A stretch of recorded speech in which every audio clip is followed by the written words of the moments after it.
ವೀಕ್ಷಕರೇ ನಮಸ್ಕಾರ. ನಾನು ನಿಮ್ಮ ಭಾಗ್ಯನಾರಾಯಣ ಬೊಗ್ಗವರಪು. ಇದು ಕನ್ನಡ ಒನ್ ನ್ಯೂಸ್ ವಿಶೇಷ ಸಂದರ್ಶನ.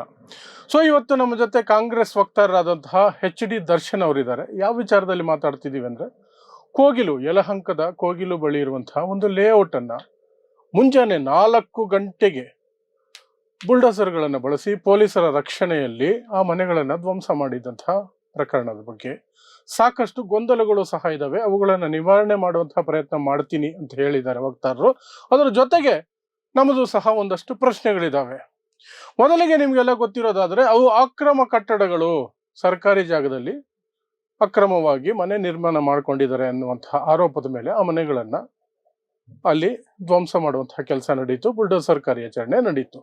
ನನ್ನ ಮೊದಲನೇ ಪ್ರಶ್ನೆ ಕೇಳೋದಕ್ಕಿಂತ ಮೊದಲು ದರ್ಶನ್ ಅವರಿಗೆ ಸ್ವಾಗತವನ್ನು ಬಯಸ್ತೀನಿ. ಸರ್, ಸ್ವಾಗತ ಕಾರ್ಯಕ್ರಮಕ್ಕೆ. ಸರ್, ಮೊದಲನೇದು ಇರುವಂತಹದ್ದು ಎಲ್ಲರೂ ಕೇಳುತ್ತಿರುವಂತಹ ಪ್ರಶ್ನೆ, ಬೆಳಗಿನ ಜಾವ 4 ಗಂಟೆಗೆ ಬುಲ್ಡೋಸರ್ಗಳನ್ನು ಬಳಸ್ಕೊಂಡು 150 ಜನ ಪೊಲೀಸರನ್ನ ಹಾಕಿ ಬಲವಂತಕ್ಕೆ ಜನರನ್ನು ಹೊರಗಡೆ ಎಳೆದು ಮಾಡುವಂತಹ ಅವಶ್ಯಕತೆ ಇತ್ತ? ನಿಮ್ಮ ಪ್ರಶ್ನೆ ಸರಿಯಾಗಿದೆ.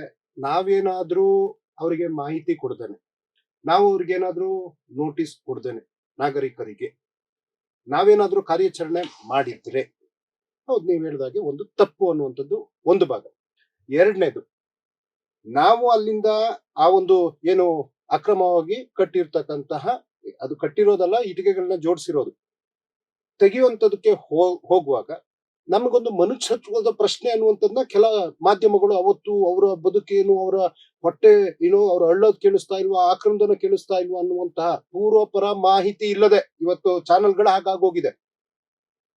ಏನು ಧ್ವನಿ ಎತ್ತಿದ್ರು, ಹೌದು, ಅದು ಅವ್ರ ಹಕ್ಕು ಕರ್ತವ್ಯ, ಧ್ವನಿ ಎತ್ತಲೇಬೇಕು. ಆದ್ರೆ ಮಾನ್ಯ ಕೃಷ್ಣ ಬೈರೇಗೌಡರು ಮಾನವೀಯತೆ, ಕಾಂಗ್ರೆಸ್ ಪಕ್ಷಕ್ಕೆ ಮಾನವೀಯ ಗುಣ ಇರೋತಿಗೆ ಅನ್ನಭಾಗ್ಯ ಕೊಡ್ತಾ ಇದೀವಿ. ಇವತ್ತು ಮಹಿಳೆಯರಿಗೆ 2,000 ಕೊಡ್ತಾ ಇದೀವಿ. ಮಹಿಳೆಯರಿಗೆ ಉಚಿತವಾಗಿ ಬಸ್ಸಲ್ಲಿ ಓಡಾಡಕ್ಕೆ ಕೊಡ್ತಾ ಇದೀವಿ. ಕರೆಂಟ್ ಚಾರ್ಜ್ನು ನಾವು ಇವತ್ತು 200 ಯೂನಿಟ್ ಫ್ರೀ ಕೊಡ್ತಾ ಇದೀವಿ. ಆ ಮಾನವೀಯ ಹಿತದೃಷ್ಟಿಯಿಂದ ಅಷ್ಟೂ ನಾಗರಿಕರಿಗೆ, ಕೆಲವ್ರದ್ದು ಮನೆಗಳಿದೆ, ಅಲ್ಲಿ ಮುಂದೆ ಹೇಳ್ತೀನಿ, 5 ಚೌಟ್ರಿಗಳನ್ನ ಬುಕ್ ಮಾಡ್ತಾರೆ ಸರ್. ಊಟದ ವ್ಯವಸ್ಥೆ ಮಾಡಿದೀವಿ ಅವರಿಗೆ, ಎಲ್ಲೆಲ್ಲಿ ಇರಬೇಕು ಅನ್ನೋದಕ್ಕೂ ಸಮೇತ ಒಂದು ಚೌಟ್ರಿ. ಓಕೆ ಸರ್, ಅಲ್ಲಿಗೆ ಬರೋಣ. ಅದಕ್ಕಿಂತ ಮೊದಲು ಈಗ ಹೇಳ್ತಾ ಇದ್ರಿ ಮಾನವೀಯತೆ ಅಂತ ಒಂದು ಮಾತನ್ನ ಹೇಳಿದ್ರಿ ನೀವು. ಮಾನವೀಯತೆ ಇದ್ದಿದ್ದೇ ಆಗಿದ್ರಿ ಸರ್ಕಾರಕ್ಕೆ, ನಿಮ್ಮ ಸರ್ಕಾರಕ್ಕೆ. ನೀವು ಈಗ ಮನೆ ಕೊಡ್ಬೇಕು ಅಂತ 1-2 ದಿನದಲ್ಲೇ ಡಿಸೈಡ್ ಮಾಡಿದ್ರಿ. ಯಾಕಂದ್ರೆ ಕೇರಳದಿಂದ ಒತ್ತಡ ಬಂತು, ಅಲ್ಲಿ ಚುನಾವಣೆಗಳಿದಾವೆ ಅನ್ನೋ ಕಾರಣಕ್ಕೆ. ಅದು ರಾಜಕೀಯ ಒಪ್ಕೊಳ್ಳೇಬೇಕು ನೀವು. ಆ ಕೆಲಸವನ್ನ ಮೊದಲೇ ಮಾಡಬಹುದಾಗಿತ್ತಲ್ಲ. ಅವ್ರನ್ನ ಈ ರೀತಿ ಚೌಲ್ಟ್ರಿಗಳಿಗೆ ಹಾಕಿ ನೆಲ ಹಾಕೋಕ್ ಬದಲು ಮನೆಗಳು 2 ದಿನದಲ್ಲಿ ನೀವು ಕೊಡೋ ಸಾಧ್ಯ ಇದ್ದಿದ್ರೆ 1 ವಾರ ಮೊದಲೇ ಅವ್ರಿಗೆ ಇಂಥ ಜಾಗದಲ್ಲಿ ನಿಮ್ಮ ಮನೆ ಇದೆ ಹೋಗ್ರಪ್ಪ ಅಂತ ಹೇಳಿ ಈ ಮನೆಗಳನ್ನ ಖಾಲಿ ಮಾಡಿಸಿ ಆಮೇಲೆ ಹೊಡೆದು ಹಾಕ್ಬೋದಿತ್ತಲ್ಲ ಸರ್. ಫಸ್ಟ್ ಆಫ್ ಆಲ್ ಅಲ್ಲಿ ಜಾಗಕ್ಕೆ ಹೋಗೋಣ ಸರ್. ಆ ಜಾಗ ಯಾರಿಗ್ ಸೇರಿದ್ದು? ಓಕೆ, ಅದು ತ್ಯಾಜ್ಯ ವಿಲೇವಾರಿ ಘಟಕಕ್ಕೆ ಅಂತ ಮಾಡಿರ್ತಕ್ಕಂತ ಜಾಗ, ಸರ್ಕಾರಿ ಯೋಜನೆಯಲ್ಲಿ ಇದೆ. ಅಲ್ಲಿ ತ್ಯಾಜ್ಯ ಘಟಕ ಆದ್ರೆ ಅಲ್ಲಿನ ವಿಷ ಅನಿಲ ಆಗಿರ್ಬೋದು ಅಥವಾ ಮತ್ತಿನ್ನೊಂದಿರ್ಬೋದು, ಅಲ್ಲೇನಾದ್ರು ಜನ ವಾಸಿಸ್ತಾ ಇದ್ರೆ ಅವರ ಜೀವ ಕಾಪತ್ತಾದ್ರೆ ಯಾರು ಹೊಣೆ ಅಂತ ಕೇಳ್ತೀರಿ ನೀವು? 100% ನಮ್ಮನ್ ಕೇಳ್ತೀರಾ ಅಲ್ವಾ? ನೀವ್ ಇನ್ನೊಂದ್ ಹೇಳ್ತಾ ಇದ್ದೀರಾ, ನೀವು 2 ದಿನದಲ್ಲಿ ಇವತ್ತು ಹೇಳೋದನ್ನ ಮೊದ್ಲೇ ಅವರಿಗೆ ಮನೆಗಳು ಕೊಡ್ಬೋದಿತ್ತು ಅಂತ. ಸರ್, ಮನೆ ಕೊಡೋದಕ್ಕೆ ಕೆಲವೊಂದು ಅರ್ಹತೆಗಳು ಇರ್ತದೆ. ಇವತ್ತು ನನ್ನ ಸ್ವಂತ ಮನೆ ಇದ್ದು ಸರ್ಕಾರ ಒಂದು ಮನೆ ಕೊಡ್ತದೆ ಅಂತೇಳಿ ನಾನು ಸರ್ಕಾರಕ್ಕೆ ಮೋಸ ಮಾಡಿ ಒಂದು ಮನೆ ಹೊಡೆಯೋದು ಅಪರಾಧ ಅಲ್ವಾ ಸರ್? ಹಂಗ್ ಕೊಟ್ಟಾಗ ಮತ್ ನೀವೇ ಪ್ರಶ್ನೆ ಮಾಡ್ತೀರಾ, ಅವ್ರ ಹತ್ರ ಮನೆ ಇತ್ತು, ಈ ಮನೆ ಯಾಕೆ ಕೊಟ್ರಿ ಅಂತ ಕೇಳೋರು ನೀವೇನೆ. ಅದಕ್ಕೋಸ್ಕರ, ಯಾಕೆಂದ್ರೆ ನಾವು ನೋಟಿಸ್ ಕೊಟ್ಟಾಗ್ಲೇ ಅವರು ಎಚ್ಚರಿಕೆ ವಹಿಸಿ ಹೊರಗಡೆ ಹೋಗ್ಬೇಕಿತ್ತು. ಇನ್ನೊಂದು ದೊಡ್ಡ ಘೋರ ದುರಂತ ಏನ್ ನಡೆದಿದೆ ಅಂತಂದ್ರೆ, ಅಲ್ಲಿ ಕೆಲವು ಕಾಣದ ಕೈಗಳು ಏನ್ ಮಾಡ್ತಾರೆ, ಆಧಾರ್ ಬಗ್ಗೆ ನೀವು ಮಾತಾಡ್ತಾ ಇದ್ದೀರಾ, ರೇಷನ್ ಕಾರ್ಡ್ ಬಗ್ಗೆ ಮಾತಾಡ್ತಾ ಇದ್ದೀರಾ, ವೋಟರ್ ID ಬಗ್ಗೆ ಮಾತಾಡ್ತಾ ಇದ್ದೀರಾ. ಹೌದು, Aadhaar, voter ID, ration card ಆ ಜಾಗದಲ್ಲ ಸರ್. ಯಾವ್ದು ಇವತ್ತು ಅಕ್ರಮ ಅಂತ ಹೇಳ್ತಾ ಇದ್ರಲ್ಲ, ಆ ಜಾಗದಲ್ಲ, ಅದ್ರ ಪಕ್ಕ ಇರೋ ಏರಿಯಾದಲ್ಲ ನಿವಾಸಿಗಳೇ ಅಲ್ಲಿಗೆ ಹೋಗಿರೋದು. ಕಾಣದ ವ್ಯಕ್ತಿಗಳು, ಕಾಣದ ಕೈ ಇರುವಂತ ವ್ಯಕ್ತಿಗಳು ಅಗ್ರಿಮೆಂಟ್ ಹಾಕ್ತಾರೆ. ಇವತ್ತೇನ್ ಬಾಂಡ್ ಪೇಪರ್ ಯಾರಿಗೆ, ನಿಮ್ಗೂ ಸಿಗುತ್ತೆ, ನನಗೂ ಸಿಗುತ್ತೆ.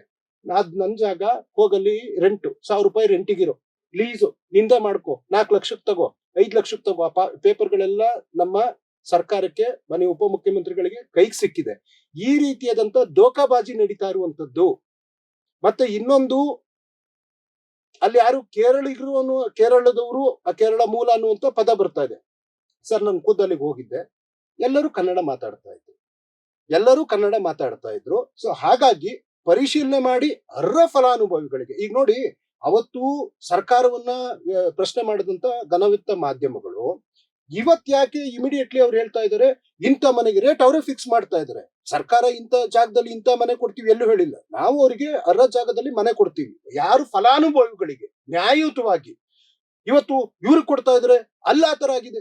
ಇವಾಗ ಇಲ್ಲೊಂದು ಸಮಸ್ಯೆ ಆದಾಗ ಅದನ್ನ ಪರಿಹಾರ ಮಾಡ್ಬೇಕಲ್ಲ ಸರ್. ಇನ್ನೆಲ್ಲ ಆಗಿದೆ ಮತ್ತೆ ಇನ್ನೆಲ್ಲ ಆಗಿದೆ, ಅದನ್ನ ನಾವು ಪರಿಹಾರ ಮಾಡೋ ಕೆಲಸ ಮಾಡ್ತೀವಿ.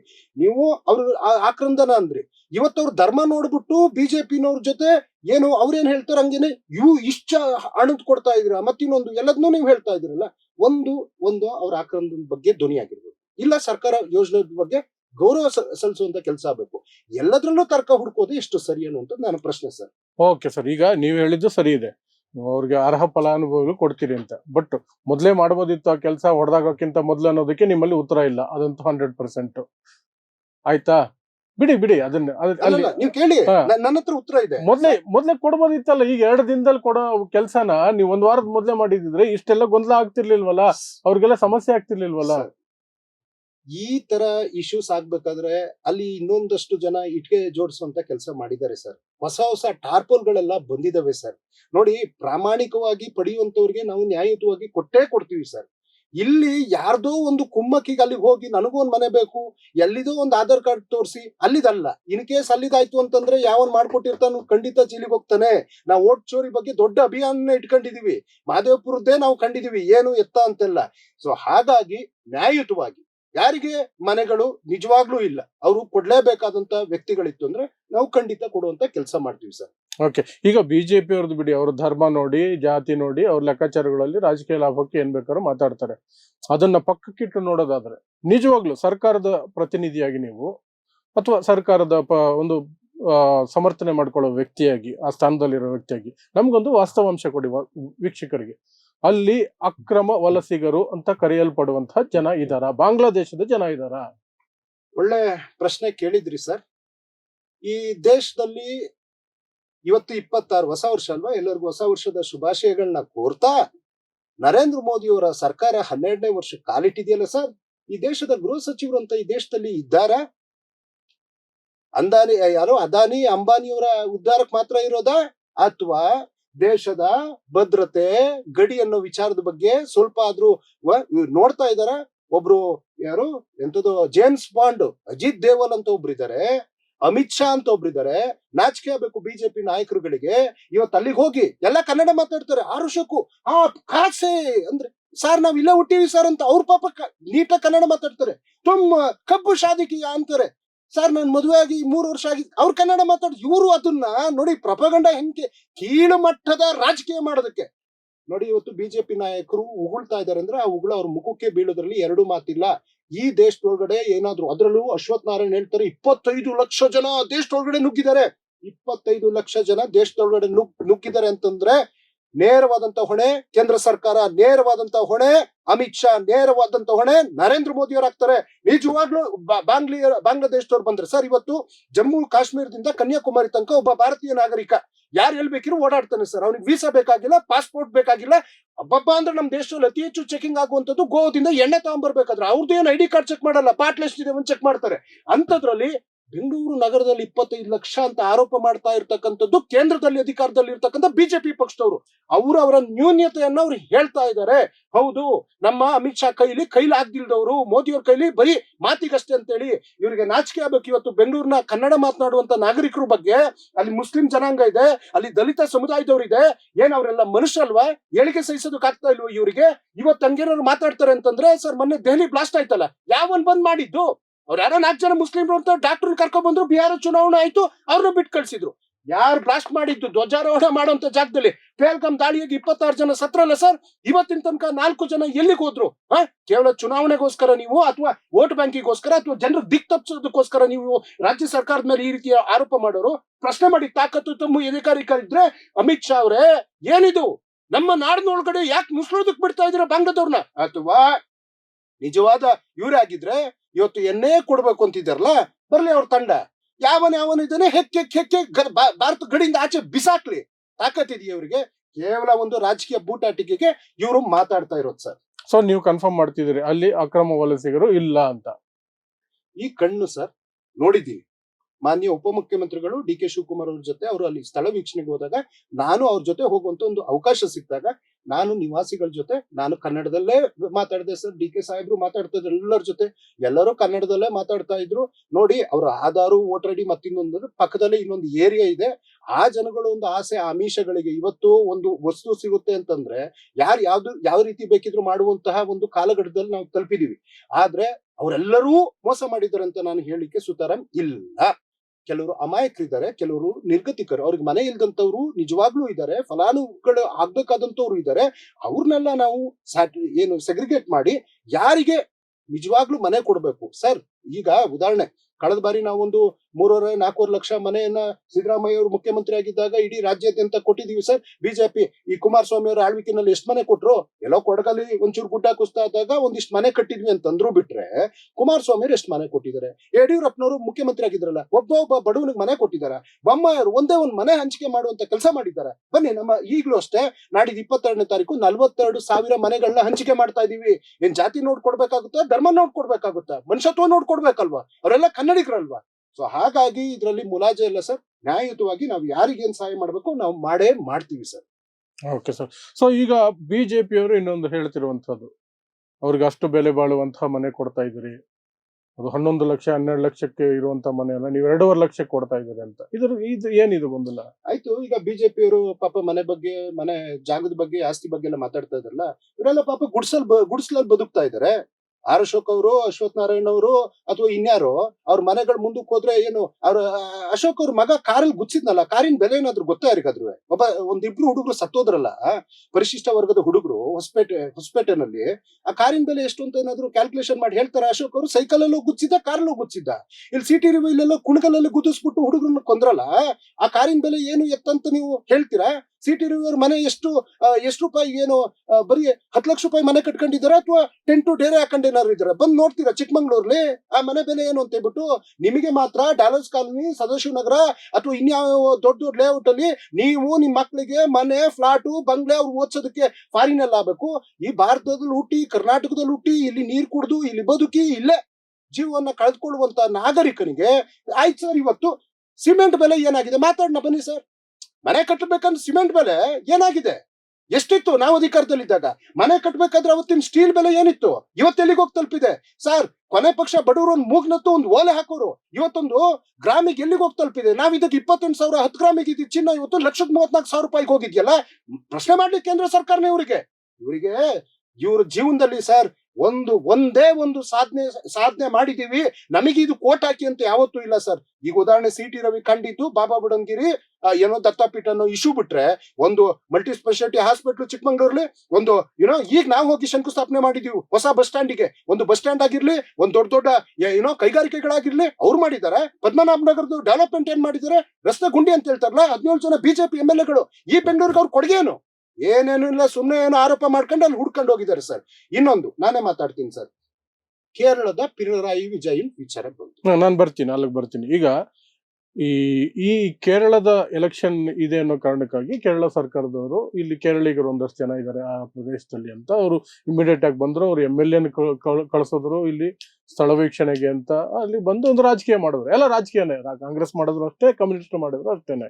ಆ ರಾಜಕೀಯದ ಸನ್ನಿವೇಶ ಇಲ್ಲದೆ ಹೋಗಿದ್ದಿದ್ರೆ, ಅಲ್ಲಿ ಚುನಾವಣೆಗಳಿಲ್ಲ ಕೇರಳದಲ್ಲಿ ಅನ್ನೋದಾಗಿದ್ದಿದ್ರೆ, KC ವೇಣುಗೋಪಾಲ್ ಕಡೆಯಿಂದ ಒತ್ತಡ ಬರದೆ ಹೋಗಿದ್ದಿದ್ರೆ, ಹೈಕಮಾಂಡ್ ಕಡೆಯಿಂದ ಎಚ್ಚರಿಕೆ ಬರದೆ ಹೋಗಿದ್ದಿದ್ರೆ ಇಷ್ಟು ಶೀಘ್ರವಾಗಿ ಆ ಬಡವರಿಗೆ ಮನೆಗಳು ಸಿಗ್ತಾ ಇರ್ಲಿಲ್ಲ. ಒಳ್ಳೆ ಪ್ರಶ್ನೆಯನ್ನ ಕೇಳಿದ್ರಿ ಸರ್. ಆಯ್ತು, ಪಿಣರಾಯಿ ವಿಜಯನ್ ಅಲ್ವಾ ಮುಖ್ಯಮಂತ್ರಿ? ಟ್ವೀಟ್ ಮಾಡ್ತಾ ಇದ್ರಲ್ವಾ? ಯಾಕೆ ಇವತ್ತು ಅವ್ರ ಟ್ವೀಟ್ ಖಾತೆ ನಡೆಸೋನ್ ಏನಾದ್ರು ಎಲ್ಲಾದ್ರೂ ಸಂಬಳ ಕೊಡದೇನಾದ್ರು ಮನೆಗೆ ಏನಾದ್ರು ಹೋಗಿದ್ದೇನೆ? ನಿಮ್ದು ಇಂಡಿಯಾ ಮೈತ್ರಿಕೂಟದ ನೋಡಿ, ಅದು ರಾಷ್ಟ್ರೀಯ ಮಟ್ಟದಲ್ಲಿ ಪಕ್ಷದ ಅಲಯನ್ಸ್. ಕರ್ನಾಟಕಕ್ಕೆ ಮುಖ್ಯಮಂತ್ರಿ ಅಂತೇಳಿ ಸಿದ್ದರಾಮಯ್ಯನವರು ಇದ್ದಾರಲ್ವಾ? ಅವತ್ತೊಂದಿನ ಈ ಹಲ್ಚಲಿಗೆಲ್ಲ ಟ್ವೀಟ್ ಮಾಡಿದ್ರಲ್ಲ ಪಿಣರಾಯಿ ವಿಜಯನ್ ಅವರು. ಇವತ್ತು ನಮ್ಮ ಕೇರಳ ನಾಡಿನವರು ಇಂಥವ್ರಿಗೆ ಇಷ್ಟು ಸಮಸ್ಯೆ ಅಂತ ಟ್ವೀಟ್ ಮಾಡುವಂತಹ ಶಕ್ತಿ ಅವ್ರಿಗಿದೆಯಾ? ಯಾಕಿಲ್ಲ ಹೇಳಿ? ಬಂದ್ರಲ್ಲ ಅವ್ರ MP ಗಳು, ಇವತ್ತು ಯಾರು ಒಬ್ರು ಇಲ್ಲ. ಯಾಕೆಂದ್ರೆ ಅಲ್ಲಿ ಯಾರು ಇಲ್ಲ. It was a pure ಪ್ರೊಪಗಂಡ. ಅವ್ರ ಚುನಾವಣೆಗೆ ಅವ್ರು ಮಾಡ್ಕೊಂಡ್ರು. ಪಿಣರಾಯಿ ವಿಜಯನ್ ಬಗ್ಗೆ ಏನು ಥೈ ಅಂತ ಕುಣಿತಾ ಇದ್ದಾರಲ್ಲ ಬಿಜೆಪಿಯವರೇ. ಹೌದು, ನಾನೊಬ್ಬ ಕಾಂಗ್ರೆಸ್ಸಿಗನಾಗಿ ನಾನು ಹೇಳ್ತೀನಿ, ಪಿಣರಾಯಿ ವಿಜಯನ್ ಅವ್ರಿಗೂ ಈ ಕಾಂಗ್ರೆಸ್ ನಮ್ಮ ರಾಜ್ಯದ ರಾಜಕೀಯದಲ್ಲಿ ತಲೆ ಹಾಕುವಂತ ಯಾವ ಅಧಿಕಾರ, ಹಕ್ಕು ಇಲ್ಲ. ನಮಗೆ ಗೊತ್ತಿದೆ ನಮ್ಮ ನಾಡಿನಲ್ಲಿ ನಾನು practically very clearly I am saying, Amit Shah ಅವರ ಮಿಸ್ಟೇಕ್ ಇಂದ ಯಾರು ಬಂದಿದ್ರೆ ಬಾಂಗ್ಲಾದವ್ರು ಕರ್ಕೊಂಡು ಹೋಗ್ಲಿ ಅವರು. ಅದು ಗೃಹ ಇಲಾಖೆಗೆ ಸಂಬಂಧಪಟ್ಟಿದ್ದು, ರಾಷ್ಟ್ರೀಯ ಭದ್ರತಾ ವಿಚಾರ. ಈ ಮಣ್ಣಲ್ಲಿ ಹುಟ್ಟಿ ಈ ಮಣ್ಣಲ್ಲಿ ಬದುಕಿದವ್ರಿಗೆ ನಾವೇನ್ ಸವಲತ್ತು ಕೊಡಬೇಕು, ನ್ಯಾಯಯುತವಾಗಿ ನಾವು ಕೊಡ್ತೀವಿ. ಪಿಣರಾಯಿ ವಿಜಯನ್ ಬಗ್ಗೆ ಪ್ರಶ್ನೆ ಮಾಡುವಂತಹ ಬಿಜೆಪಿ ಅವರಿಗೆ ನಂದು ಒಂದು ಪ್ರಶ್ನೆ ಇದೆ ಸರ್. ಹೌದು, ತಪ್ಪೆ, ಪಿಣರಾಯಿ ವಿಜಯನ್ ತಪ್ಪೆ. ಆದ್ರೆ ನಮ್ ದೇಶದಲ್ಲಿ ಒಂದು ಯುದ್ಧ ಆಯ್ತು ಗೊತ್ತಾ ಸರ್, ಪಹಲ್ಗಾಮ್ ವಿಚಾರಕ್ಕೆ. ಆಪರೇಷನ್ ಸಿಂಧೂರ್ ಅಂತ ಹೇಳಿ ವೀರ ವೇಷ್ಟಿಂದ ನನ್ನ ದೇಶದ ವೀರ ಸೇನಾನಿಗಳು ಭಾರತದ ಗಡಿಯಿಂದ ಆಚೆಗೆ ಡ್ರೋನ್ಗಳ ಮೂಲಕ ಇನ್ನೊಂದ್ರ ಮೂಲಕ ಅವರ ಯುದ್ಧ 1971 ಯುದ್ಧ ನಾವು ನೆನ್ಸ್ಕೊಂಡ್ರೆ ನಮ್ಮ ಗಟ್ಟಿತನ, ಎದೆಗಾರಿಕೆ. ಇಂದಿರಾ ಗಾಂಧಿ ಅವರು ಪ್ರಧಾನಿಯಾಗಿದ್ರು, ಹೋರಾಟ ಮಾಡೋರೆಲ್ಲ ಸೈನಿಕರೇ. ಎಲ್ಲಾ ಕ್ರೆಡಿಟ್ ಯಾವುದೇ ಆದ್ರೂ ಮೋದಿಯವರಿಗೆ ಕೊಡುವಂತ ಇವರು ಇವತ್ತು ಪಿಣರಾಯಿ ವಿಜಯನ್ ಬಗ್ಗೆ ಮಾತನಾಡುವಂತವ್ರು ಅವತ್ತು ನಮ್ಮ ದೇಶದ ಪ್ರಧಾನಿ ನರೇಂದ್ರ ಮೋದಿ ಆಗಿದ್ರು, ಟ್ರಂಪ್ ಆಗಿದ್ರು, ನೀವ್ ಹೇಳ್ಬಿಡಿ ಸರ್. ನನ್ನ ದೇಶದ ಸೈನಿಕರ ಪ್ರಾಣ ತ್ಯಾಗ ಬಲಿದಾನವನ್ನ ಟ್ರಂಪಿಗಾಡ ಇಡೋದ ಸರ್? ಯಾವನವನಾತ? ನಮ್ ದೇಶದ ಯುದ್ಧವನ್ನ ನಿಲ್ಸೋದಕ್ಕಾತ 7ವರೆಗೆ ಬಂದು ನಾನು ಯುದ್ಧ ನಿಲ್ಲಿಸಿದಂತೆ ಕಮ್ಮಿ ಇಲ್ಲ ಅಂದ್ರೆ 50 ಸರಿ ಇಡೀ ವಿಶ್ವದ ಮುಂದೆ ಹೇಳಿ ದೇಶದ ಘನತೆ ಏನಾಗಬೇಕು? ಇವತ್ತು ದೇಶದ ಸೈನಿಕರನ್ನ ನೋಡ್ಕೊಳ್ಳೋದಕ್ಕೆ ರಾಜನಾಥ್ ಸಿಂಗ್ ಅಂತ ಈ ದೇಶದ ರಕ್ಷಣಾ ಸಚಿವರಿಲ್ವಾ? ದೇಶದ ಪ್ರಧಾನಿಯವರಿಲ್ವಾ? ಆ ಟ್ರಂಪ್ ಯಾಕೆ ಬಂದ? ಪ್ರಶ್ನೆ ಮಾಡೋಣ ನಾವೇ.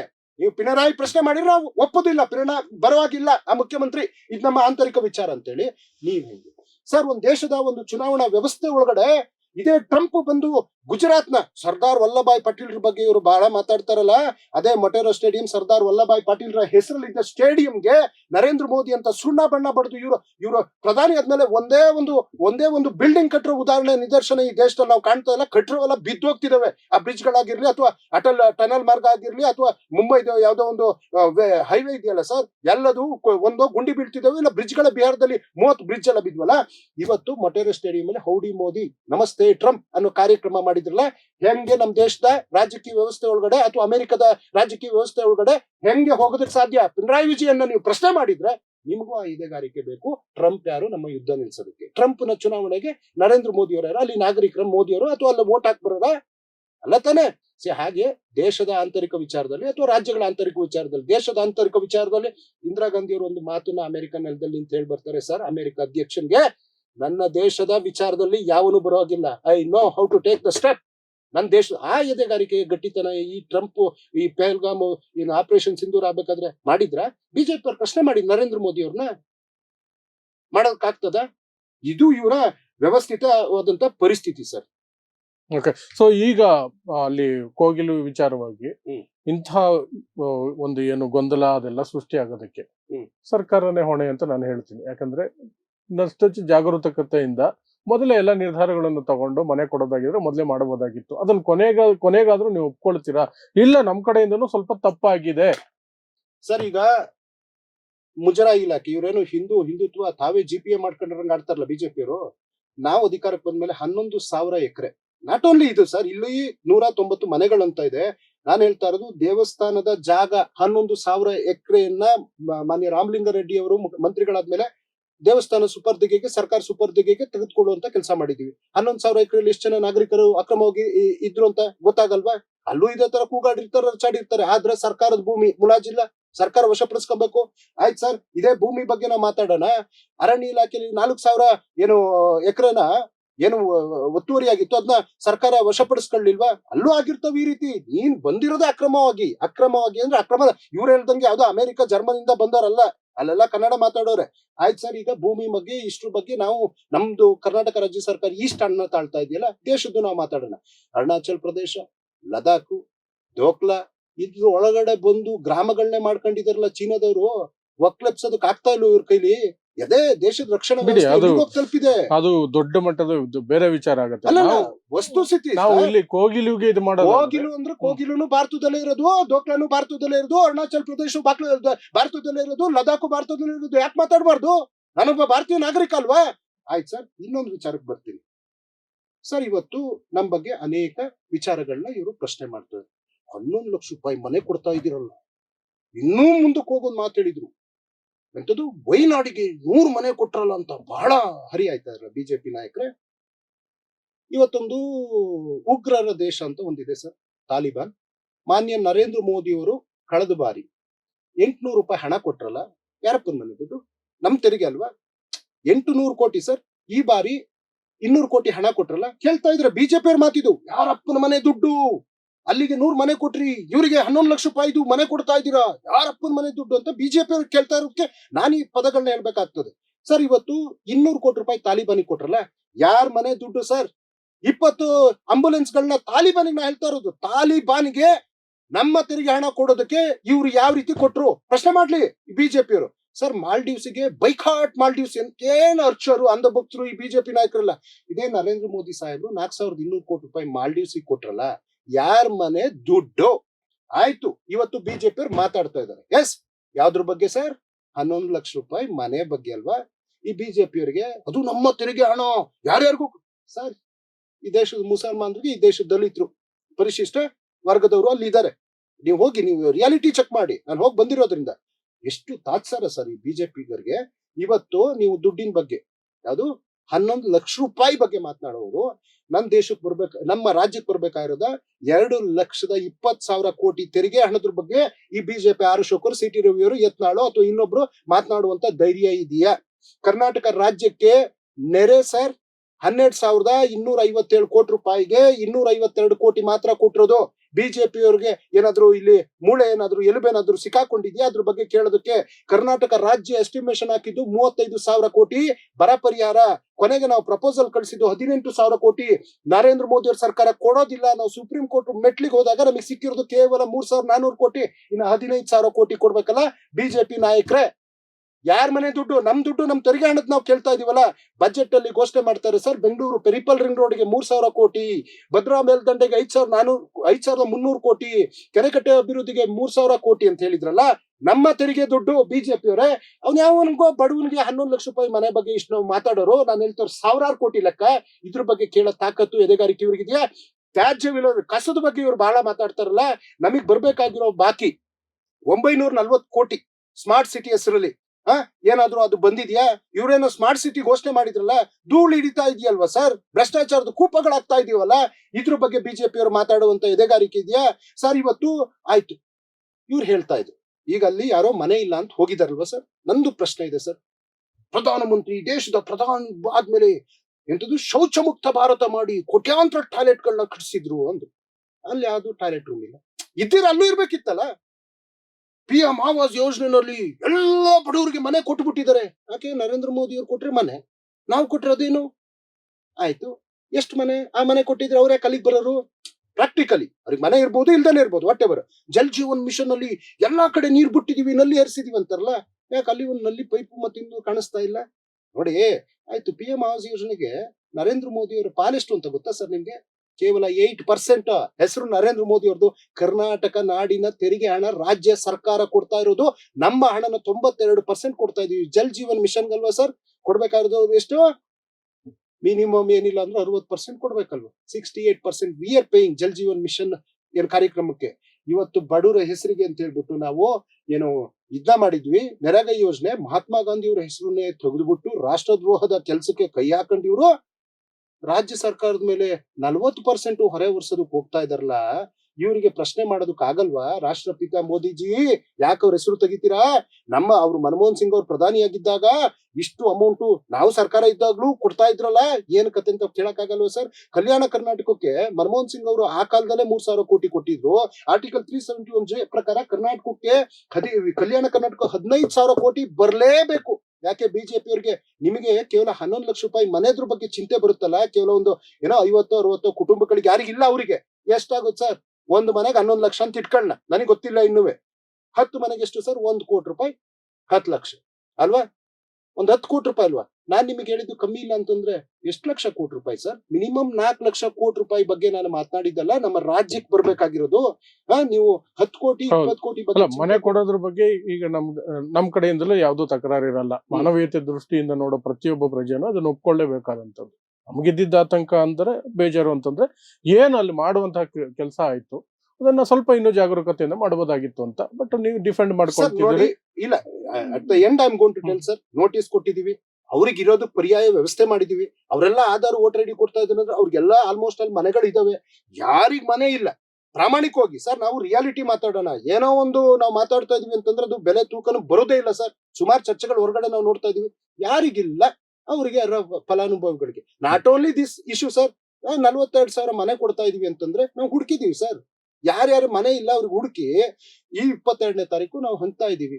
ಈ ಹಿಂದೆನೂ ಹಂಚಿದೀವಿ. ನಿಮ್ಮ ಕೈಲಿ ಕುಣಿಯಕ್ ಆಗ್ದಿಲ್ದವ್ರು ಏನೋ ನೆಲ ಡೊಂಕು ಅಂತ ಹೇಳ್ತಾರಲ್ಲ, ಒಂದು ಯೋಜನೆ ಕರ್ನಾಟಕದಲ್ಲಿ ನರೇಂದ್ರ ಮೋದಿ ಅವ್ರು ಸ್ವಂತ ಮಾಡಿರೋ ಒಂದೇ ಒಂದು ಟೇಪ್ ಕಟ್ಟರೋ ಉದಾಹರಣೆ ಇವ್ರು ಹೇಳ್ಬಿಡ್ಲಿ. 12 ವರ್ಷದಿಂದ ಯಾವ್ದು ಇಲ್ಲ, ಸುಮ್ನೆ ಬೇರೆನೇ ಸ್ಟೋರಿ ಆಗುತ್ತೆ ಅದು. No, no, no, so no. They are not doing anything sir. ಅನಾವಶ್ಯಕ ಇವತ್ತು ರಾಜ್ಯನ ಪ್ರಶ್ನೆ ಮಾಡೋರು, ಪಿಣರಾಯಿನ ಪ್ರಶ್ನೆ ಮಾಡೋರು, ಟ್ರಂಪ್ ವಿಚಾರದಲ್ಲಿ ಮೋದಿ ಪ್ರಶ್ನೆ ಮಾಡ್ಲಿ. ಇವತ್ತು 11 ಲಕ್ಷ ರೂಪಾಯಿ ಮನೆ ಬಗ್ಗೆ ಮಾತನಾಡೋರು ನಮ್ಮ ತೆರಿಗೆ ಬಗ್ಗೆ ಮಾತಾಡ್ಲಿ, ನಮ್ ಬರ್ಬೇಕಾದ್ರೆ ಯೋಜನೆ ಹಣಗಳ ಬಗ್ಗೆ ಮಾತಾಡ್ಲಿ, ರೈಲ್ವೆ ಯೋಜನೆ ಹಣಗಳ ಬಗ್ಗೆ ಮಾತಾಡ್ಲಿ. ಯಾಕೆ ಸುಮ್ನೆ ಒಂದ್ ಸೂರ್ ಕಟ್ಕೊಡಕ್ ನಿಮ್ಮ ಹತ್ರ ಆಗ್ಲಿಲ್ಲ ಅಂದ್ರೆ, ನೀವು ನೋಡಿದ್ರೆ ಭವ್ಯ ಭಂಗಲಗಳಲ್ಲಿ ವಿವರಿಸುವಂತ ಬಿಜೆಪಿ ನಾಯಕರೇ ಇಂತ ಕ್ಷುಲ್ಲಕ ರಾಜಕಾರಣ ನೀವು ಮಾಡ್ತಾ ಹೋದ್ರೆ, ಇದೇ ಜನ ಈಗ ತಾಬಂದ್ 64 ಬಿಟ್ಟಾರೆ, ಮುಂದಿನ ಸರಿ ಚುನಾವಣೆಯಲ್ಲಿ 38 ಬರಲ್ಲ. ಸೊ ಇದಿಷ್ಟು ಕಾಂಗ್ರೆಸ್ ವಕ್ತಾರರಾದಂತಹ HD ದರ್ಶನ್ ಅವರು ಕೋಗಿಲು ಏನು ಯಲಹಂಕದ ಬಳಿ ಆಯ್ತಲ್ಲ ಕಾರ್ಯಾಚರಣೆ, ಬುಲ್ಡೋಸರ್ ಕಾರ್ಯಾಚರಣೆ, ಅದರ ಕುರಿತಾಗಿ ಸರ್ಕಾರದ ಕಡೆಯಿಂದ ಒಂದಷ್ಟು ವಿಚಾರಗಳನ್ನ ಹೇಳ್ಕೊಂಡಿದ್ದಾರೆ. But end of the day ಅಲ್ಲಿ ಒಂದಷ್ಟು ಜನಕ್ಕೆ ಸಮಸ್ಯೆ ಆಯ್ತು ಅನ್ನೋದು ಮಾತ್ರ ಸತ್ಯ. ಏನು ಸರ್ಕಾರ ಈಗ ಕ್ರಮ ಕೈಗೊಂಡಿದೆ ಅಥವಾ ನಿರ್ಧಾರ ಕೈಗೊಂಡಿದೆ ಅವ್ರಿಗೆಲ್ಲ ಮನೆ ಕೊಡ್ತೀವಿ ಅಂತ, ಅದನ್ನ ಮೊದಲೇ ಮಾಡಿದ್ರೆ ಇದು ಯಾವುದು ಬರ್ತಿರ್ಲಿಲ್ಲ, ಯಾರಿಗೂ ನೋವಾಗ್ತಿರ್ಲಿಲ್ಲ. ಬಿಜೆಪಿಯವರ ಅವ್ರ ಲೆಕ್ಕಾಚಾರಗಳು, ಅವರು ಅಕ್ರಮ ವಲಸಿಗರು ಅನ್ನೋದ್ರಲ್ಲಿ ಅದು ಕೇಂದ್ರ ಸರ್ಕಾರನು ಸಹ ಅವರು ಪ್ರಶ್ನೆ ಮಾಡ್ಕೊಂಡ್ರೆ ಆಗ ಅದಕ್ಕೆ ಒಂದು ಅರ್ಥ ಇರುತ್ತೆ. ರಾಜ್ಯ ಸರ್ಕಾರಗಳು ಅಕ್ರಮ ವಲಸಿಗರು, ಬಾಂಗ್ಲಾದೇಶಿಗರು ಅನ್ನೋದಕ್ಕೆ ರಾಜ್ಯ ಸರ್ಕಾರದ ಕಡೆಯಿಂದ ಏನನ್ನು ಸಹ ನಿರೀಕ್ಷೆ ಮಾಡೋಕ್ಕಾಗೋದಿಲ್ಲ. ಅದು ಕೇಂದ್ರ ಸರ್ಕಾರದ ಅಡಿಯಲ್ಲೇ ಬರುವಂಥದ್ದು. ಸೊ ಸರ್, ಇಷ್ಟೊತ್ತು ನಮ್ಮ ಜೊತೆ ಮಾತಾಡಿ ಒಂದಷ್ಟು ಕ್ಲಾರಿಫಿಕೇಶನ್ ಕೊಟ್ಟಿದ್ದಕ್ಕೆ ಧನ್ಯವಾದಗಳು. ಸೊ ಇದು ಇವತ್ತಿನ ವಿಶೇಷ ಕಾರ್ಯಕ್ರಮ. ನೋಡ್ತಾ ಇರಿ ಸಮಾಜಕ್ಕಾಗಿ ಕನ್ನಡ 1 ನ್ಯೂಸ್. ನಮಸ್ಕಾರ.